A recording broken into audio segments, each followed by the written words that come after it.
Hello and welcome everybody, my name's Chris. Today is a wonderful day as I'm about to review this gorgeous looking ESP LTD Deluxe H-1001.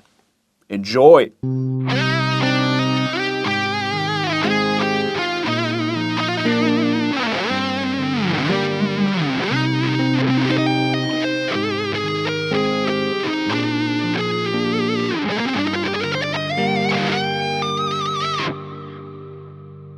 Thank you so much for tuning in and welcome back to the channel. First things first, this is not a sponsored review. Bought this guitar on the used market a couple of years ago. ESP has no say in this video, but it's gonna be a good one because this guitar is awesome. The LTD Deluxe series, or the 1000 series in general, is from where I'm standing pretty much synonymous with the early 2000s metalcore, hardcore scene. You saw these instruments on pretty much every stage. It didn't matter if you were a beginner or a semi-professional or professional. The 1000 series, regardless if they were Eclipses, so the Les Paul shaped ones, or the Horizons or the M series or whatever, they were everywhere because they were, or they are, that good.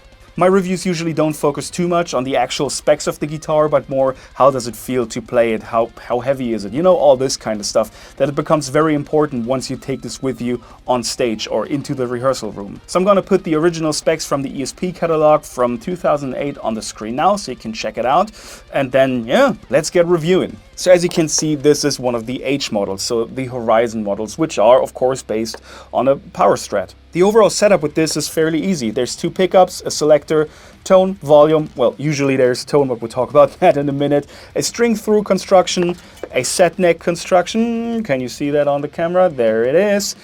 And that's pretty much that. No Floyd Rose, nothing, although there were of course other versions with a hardtail setup, with a Floyd Rose setup, whatever.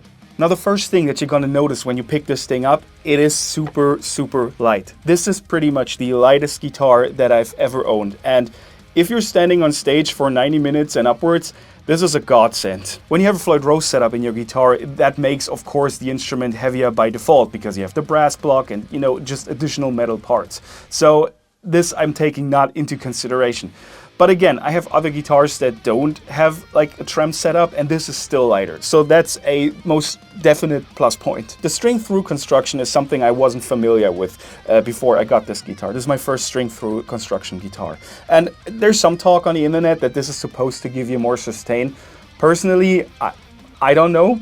If you have more experience with this, and you can most certainly say that your string-through guitar has more sustain than maybe something with a hipshot bridge or whatever, let me know about it in the comments. I'm looking forward to reading more about this. In general, a string-through construction, or rather a non-tremolo construction, makes string changes, of course, so much more quicker and efficient. So I'm a fan of this, even though if you've seen my other reviews, Floyd Roses is usually my go-to. But since this was my main session guitar for quite some time, this was of course a godsend to quickly change gauges and you're good to go. Speaking of string gauges, because this guitar was used in so many different genres and with so many different projects, I had to change gauges quite a lot. And on here was everything from like 60s to 42s.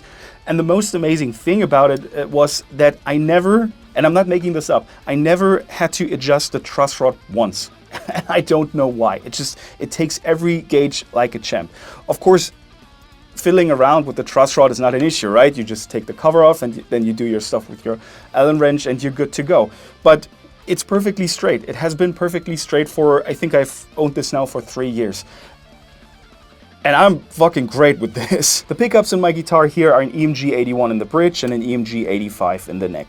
This is not the stock setup. Usually this guitar or these models come with Seymour Duncan pickups, a custom 5 in the bridge and a jazz in the neck. Now of course the versatility of an electric guitar depends a lot on the pickups that you have installed, and then there's stuff like coil splitting and you know, you can do so much with it. Since most of my gigs that I play, well, they usually are in the bracket of, you know, rock music, punk music, and then many of the different metal subgenres, I wanted to have more output and, you know, just a cleaner, more tighter sound. If you saw my other reviews, I love EMG pickups.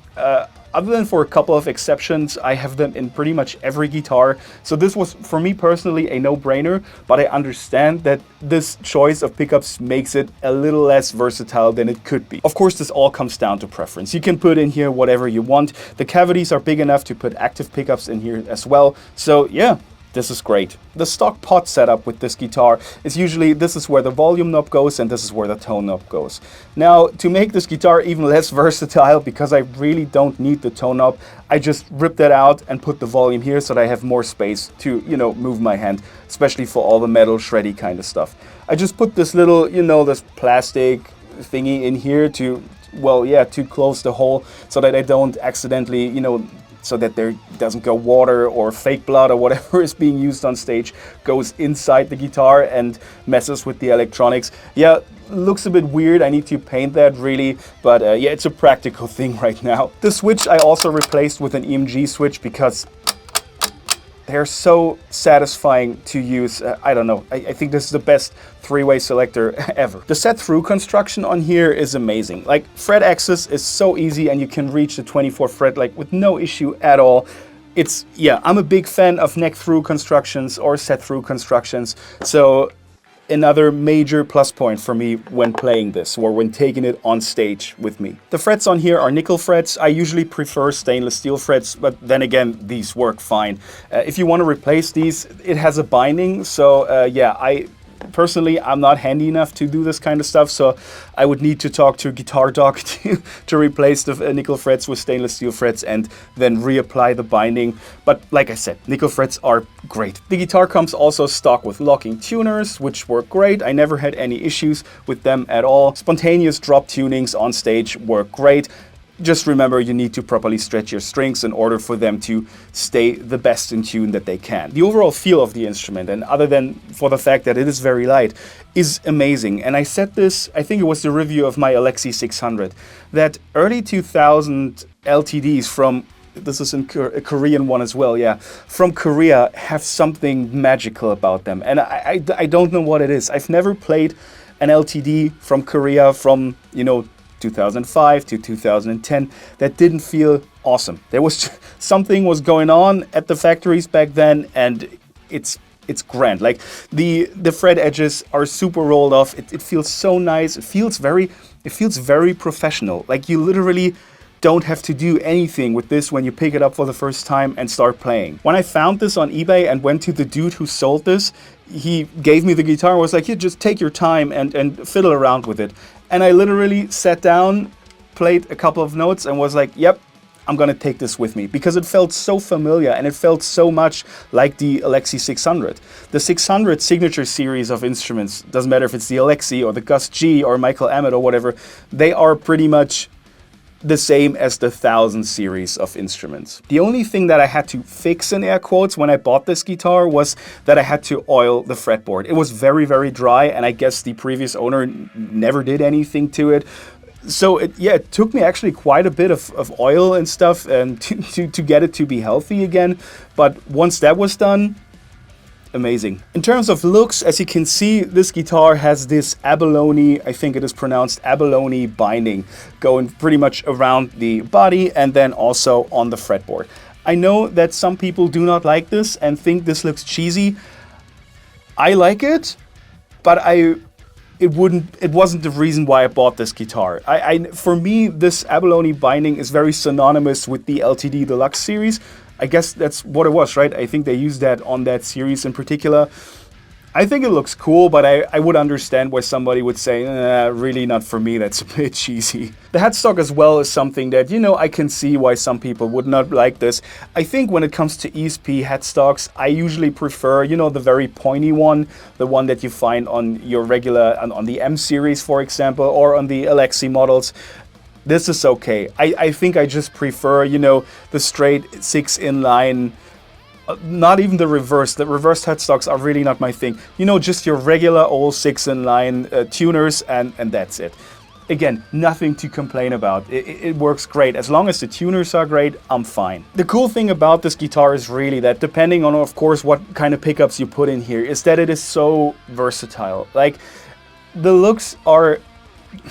basic is the wrong word, but this doesn't look weird when you play it in a jazz setup. This doesn't look weird when you play it in a I don't know, glam metal setup. It just works on stage. And it really, with this see-through purple finish, it is an eye catcher. And I got compliments for this because it looks so cool. This has the flamed maple top, as you can see, which is just beautiful. There's a blue version from the very same era. This was produced from 2008 to 2009, this particular model.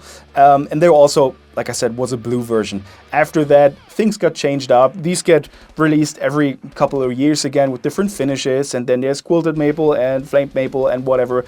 But yeah, this particular one is in see-through purple, and I love me a purple guitar. I'm gonna run you through a couple of sounds now. Again, this is an EMG 81, this is an 85. If you want it to be more versatile, you put in whatever you like. I don't know, Fishman Moderns with like all the different kind of settings, or passives that are splittable. But yeah, enjoy.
Now, in conclusion, I would say that this is one of the most versatile guitars that you can find. If you don't need anything like a, like a vintage trem or whatever, you can do anything to this. Like I said earlier, I had 60s on here and played in drop A sharp. I had 42s to 9s on here and played E standard.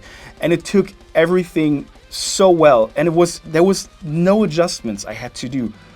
The rest comes from the amp, the pedals that you're using, and find your preferred gauge of choice, or adapt accordingly to whatever show you're playing, and you'll be good with this. If you don't throw this around, this will probably last you a lifetime. And I don't know, like I said in the beginning, these were on all the stages ever. Like, there's a reason for that. There's really a reason for that. You can throw literally anything at this guitar and it will perform. Now, in conclusion, I have a soft spot for the early 2000 LTD models. Doesn't matter if it's the 200 series or the 600 signature ones or the Deluxe 1000 ones. I don't know what they did back in the day, but these feel amazing and I enjoy playing them so much. And the best thing about these older LTD models is that on the used market, they are rather cheap. I mean, of course, cheap depends on how much cash you have right now. But this particular one I bought including the hard case, the proper ESP hard case, for 800 bucks, which is nuts. And it was in such a good shape. Like, there was nothing wrong with it. I beat it up afterwards because I had to travel quite a bit with it. But you can find these for 700 bucks sometimes, and it's a professional guitar, really, that's what it is. And you can find it for an okay amount of money if you look for it. Thank you so much for tuning in. If you have any questions about this guitar or the setup or the pickups or whatever, let me know in the comments and I will reply. The early 2000 ESPs and LTDs have a very, very special place in my heart because, of course, right, there's a nostalgia factor to it. But I just think, especially the signature series at the time, the Alexi models, of course, the Gus G model, the Michael Amott model, even the Static X Wayne Static models, and I don't know a lot about Static X. These are almost iconic to me, and I understand this is because of nostalgia and all that, but I don't know, there was just something about that era of guitar playing and just metal music in general that is, very, very, very dear to me. Have a wonderful day. If you have any questions, comment away. My name's Chris, and that's that.